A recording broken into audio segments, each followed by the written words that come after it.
kandi vaayo.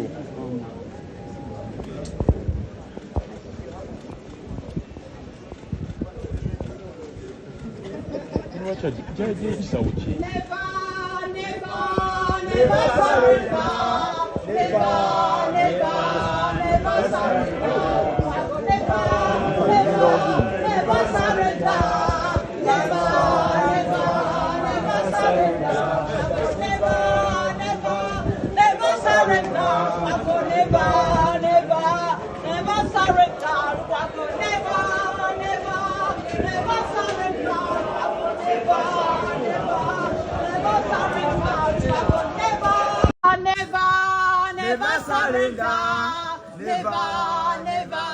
Never surrender. Lukwago,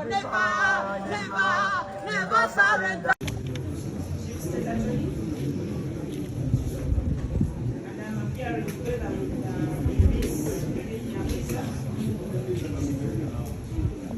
That's what I don't want to do. Step on my shoes.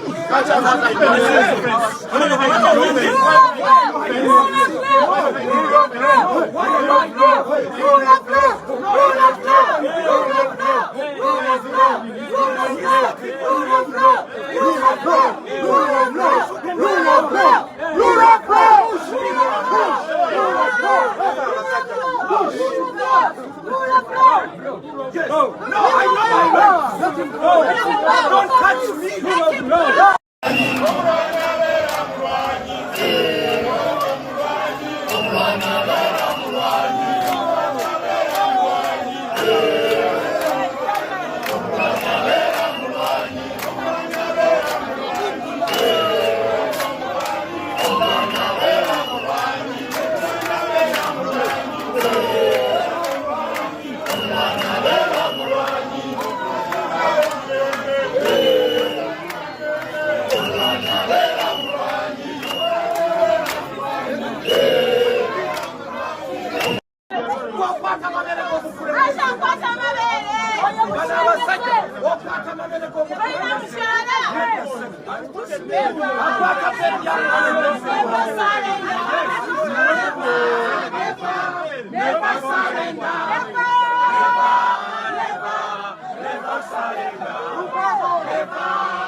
Ade kaseera kakazigizigi nnyo era akaseera ak'obunkenke wabadde wajjudde security ey'ekika ekyawaggulu eyali omulodi w'ekibuga Kampala Honorable Elias Lukwago bw'abadde aleetebwa ku kooti wali e Makindye era oluvannyuma lw'okubeera ng'atuusibwa omulamuzi asazeewo okubeera nga ayimiriza kooti okumala essaawa nga 2 era omulamuzi abadde atugambye nti ssaawa bwe zinaawerera 8 ez'omutuntu oba ku ssaawa 8 abadde wakubeera ng'awa ensala ye oba ddala awa omulodi Elias Lukwago bail oba okuteebwa afulumawoleze nga kuva bweru oba asigala amuleka mu nkomyo wabula gye bikidde mukwano gwange butambuzi n'engenda naye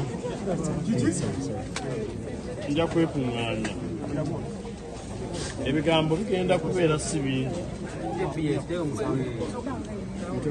ensala y'omulamuzi teri rede omulamuzi tennaba rede era atutegeezezza nti tubeere bagumiikiriza tutegeere nti guno omusango omunene ne bye twogedde bingi ajja kutuwa ensala mu ssaawa ezitasukka 24 ku mutimbagano abadde bagoberera ennaku zino ekkooti zigaba ensala ku mutimbagano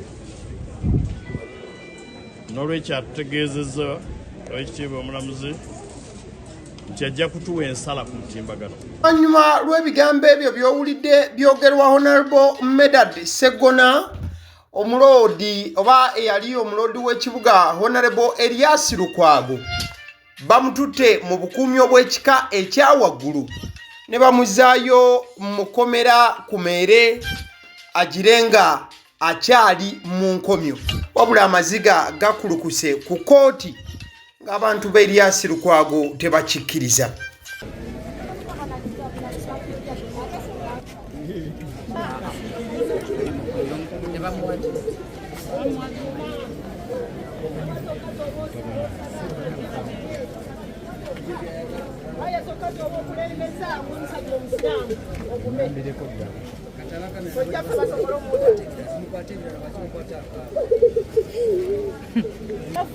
Kyetusaba abali abakulu bonna abakola ku nsonga musaasire kojja famire eddagala.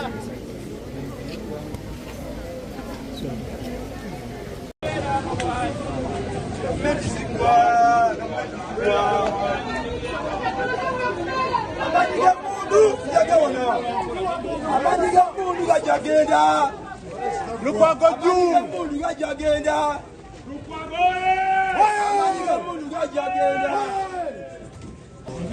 So funny.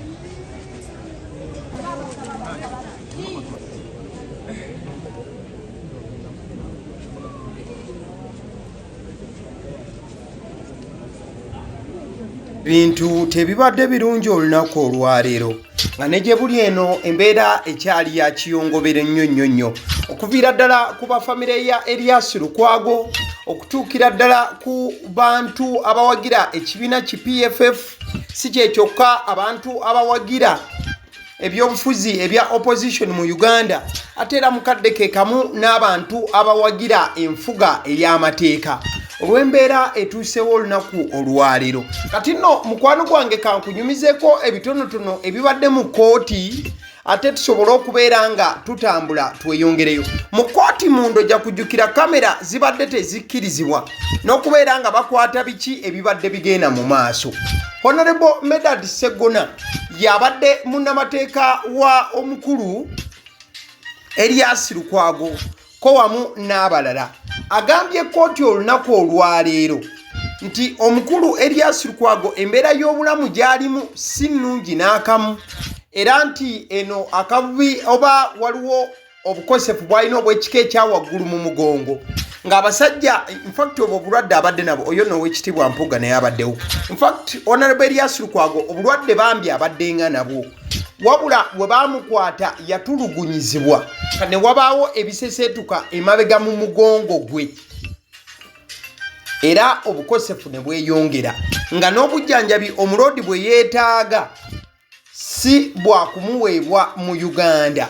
Mukadde ke kamu ensonga endala Honorable Segona gy'atadde ku flow wali mu kooti esinga okubanga etiisa kyekyokubeera nti omuloodi oba yali omuloodi Elias Lukwago yandifuna obulwadde obwa TB olw'ensonga nti woodi gye baamuteekamu wali mu kkomera e Luzira erinaanye woodi y'abalwadde ba TB oba obulwadde obwo obwakafuba abaasibwa mu kkomera e Luzira. Kyokka nga ate embeera y'obulamu bwa Elias Lukwago egenda eyongera kubeera ng'enafuwa. Kati okwo kwe kumadde okuma okusaba gye bikidde ng'omulamuzi mu nsala ye agambye nti agenda kuwa ensala ye mu ssaawa 24 wabula tajja bayita mu kooti agenda giyisa ku email. Kati omukyala gw'olaba ku screen amanyiddwa nga Martha Karua. Omukyala ono munnamateeka mukyala muna Kenya. Olunaku lwe baakwata Dr. Kizza Besigye e Kenya yali agenze wa mukyalo ono. Omukyalo ono yali alonkinga akatabo ke ka Dr. Kizza Besigye n'agenda e Kenya abasajja gye bamuvubira. Kati omukyalo oyo okuva olunaku olwo ojja kujjukira mukyala munnamateeka oba looya omutendeke awedde emirimu yeewaayo ssente ze naye yenna n'obulamu bwe okubeera nga ajja mu Uganda awolereze nga Dr. Kizza Besigye era bwe babadde batambuza emirimu n'omukulu Elias Lukwago. Kati nno mukwano gwange tubadde tuli awo olunaku olwaleero ne tufuna amawulire agatabadde malungi n'akamu. Omukyalo ono yabadde alinnye Nnyonyi ng'azze mu Uganda era ng'ayise ku kisaawe ky'Ennyonyi Entebbe. Kati we ziweredde ssaawa 7 olunaku olwange nakusomeza 22 Juni omwaka 2026 statement nevaayo ebadde ey'obwangu oba embulaga. Infact babadde bawandiiseko nga bagamba nti agent statement PLP presidential aspirant Martha Karua SC held incommunicado at Uganda's Entebbe airport. Nga abamu ku bakolagana n'omukyalo ono babadde balaga nti akwatiddwa ku kisaawe ky'Ennyonyi Entebbe era we baripotingidde oba we bawandiikidde babadde balaga nti n'amayitirege babadde tebagamanyiiko yadde. Ebbaluwa eyo bagiwandiise essaawa 7 ez'omutuntu olunaku olwaleero. Senior concerned PLP presidential aspirant has been detained at Entebbe International Airport. Bwe bawandiise balaze nti omukyalo ono abadde akwatiddwa nga yakayingira mu ggwanga. Wabula mu kukwatibwa kwe gwe bawandiikidde babadde bakyanoonya amayitirege nga tebannaba kubanga bagategeera. She had arrived aboard a Kenya Airways flight alongside the president of the Law Society of Kenya, Charles Kanjama, to attend a bail application ruling in the case against Elias Lukwago. Kati abamu ku babadde azze nabo be bosobola okubanga olaba era awo babadde ku kisaawe ky'Ennyonyi Entebbe. Omukyalo ono Martha Karua ekibadde kimuleese kubeerawo mu kooti nga bawuliriza oba okubeera omu ku bannamateeka ba Elias Lukwago, kubeera bwe babadde bannamateeka 2 n'abalala mu musango gwa Dr. Kizza Besigye. Wabula omukyalo ono bamutisse, ab'obuyinza bakuno bamutisse ne bamuzaayo Kenya. Era wenkoledde emboozi eno abadde yakatonya ku kisaawe ky'Ennyonyi ekya Jomo Kenyatta wali e Kenya, era yoyo gwolaba awo omukyalo ono Martha Karua. Ekyo kye kifaananyi kyensobodde okuba nga nfunako okuba ali mu ggwanga lya Kenya. Abadde azze kuno okweyongera okwolereza Dr. Kizza Besigye wamu n'okwolereza Elias Lukwago eyakwatiddwa. Abasajja bamugambye nti nedda ssebo, genda ddayo e Kenya, tojja kubanga owoleza wano. Kati kino nno kireeta obuzibu bw'amaanyi eri Dr. Kizza Besigye. Bannamateeka be ababiri oba bwe wandiise ba lead lawyers oba lead counsels, omu bamutadde ku Nnyonyi ne bamuzaayo Kenya gy'ava Martha Karua. Elias Lukwago Bamugobye mudda obwala era embeera gy'alimu si nnungi, ekyekifaananyi kikadde. Elias Lukwago yali ne Martha Karua muzibu ku nnaku ze baali bazze okuba nga bawuliriza Dr. Kizza Besigye. Kati Elias Lukwago ali mu kkomera, Martha Karua bamutisse ne bamuzaayo Kenya oba bamukoze ekyewandiise deporting. So bamudeportinze ne bamuzza mu ggwanga lya Kenya. Kati kitegeeza nti bannamateeka ababiri, in fact munnamateeka wa Dr. Kizza Besigye omulala amanyiddwa nga Kizza Aaron naye yakwatibwa. Bw'oba ojjukira bulungi waliwo yali nga ali mu kuwolereza Dr. Kizza Besigye naye ne bamusiba, tho yafuluma yavaayo. Kati kitegeeza nti basatu ku bannamateeka abadde bawolereza Dr. Kizza Besigye ababiri baasibwa. Omu yasibwa n'ateebwa, omulala ali mu nkomyo. Kati ate omulala engeri gye kiri nti Munnakenya era abadde ng'ava Kenya okujja okuwolereza Dr. Kizza Besigye, abasajja bamutadde ku Nnyonyi ne bamugamba nti ddayo ewammwe. Kati Dr. Kizza Besigye n'abanga ali mu matigga. Olunaku Dr. Kizza Besigye lwakomezebwawo mu kooti zijja kuba ennaku z'omwezi 3 June.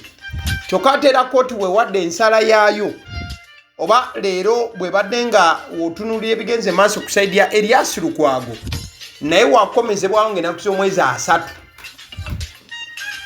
June. Olunaku lwe lumu lwe bakomyawo Dr. Kizza Besigye, kyokka ng'ate Elias Lukwago ono yabaddengawo kubanga awolereza Dr. Kizza Besigye. Kati gye bikyukidde bonna bagenda kubanga babaleeta. Abadde awolereza nga lawyer ne gwabadde awolereza ate bonna baleetebwe. Ojja kujjukira nti n'egimu ku misango egyateekeddwa ku Honorable Elias Lukwago kwe kuli omusango gwa misprision of treason. Kale nzikiriza nkutegeeze ku bannaffe aba Honeybites bagamba nti bo omulimu gwe bakola gwa kukolera byakulya eby'abaana abadda ku masomero. Bwe tugamba abaana abadda ku masomero saabo bokka abadda ku masomero wabula n'ababeera ewaka balina package ey'ebyokulya eby'abaana mu line efaananako bwetyo. Gwe bakubire bukubizo bagambe njagala package y'ebyokulya by'abaana abali ku masomero oba abaana abalya ebyokulya.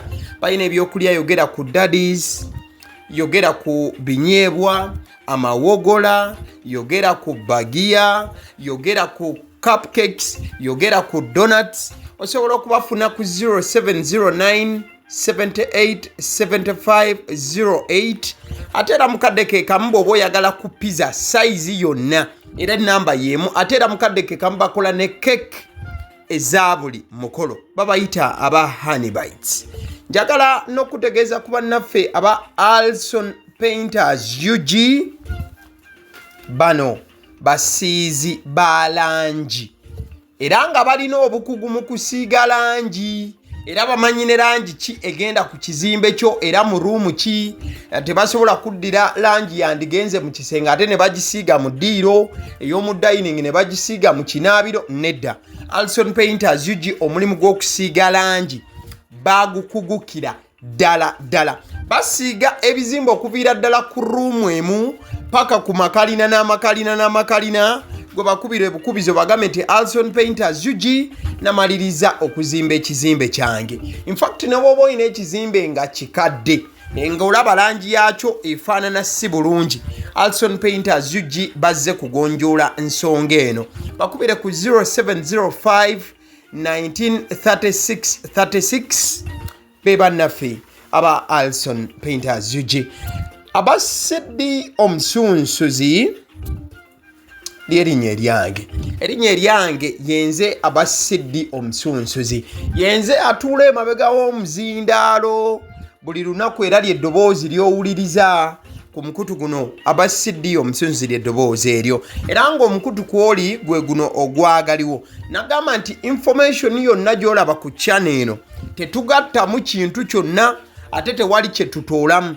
Information nga bw'eba eyingiddewo ffe bwe tugikwata ne tugikuwa kati gwe omulabi n'osalawo ki eky'okukozesa information eyo. Kati kyogenda okukola mukwano gwange bw'oba omaliriza okulaba vidiyo eno likinga commentinga ki ky'olowooza mukadde ke kamu subscribinga bw'oba nga omukutu guno oli mupya ate era mukadde ke kamu sharingira mikwano gyo girabe vidiyo eno ate ne videos endala ku mukutu guno. Agaliwo YouTube channel mwebale kutulaba.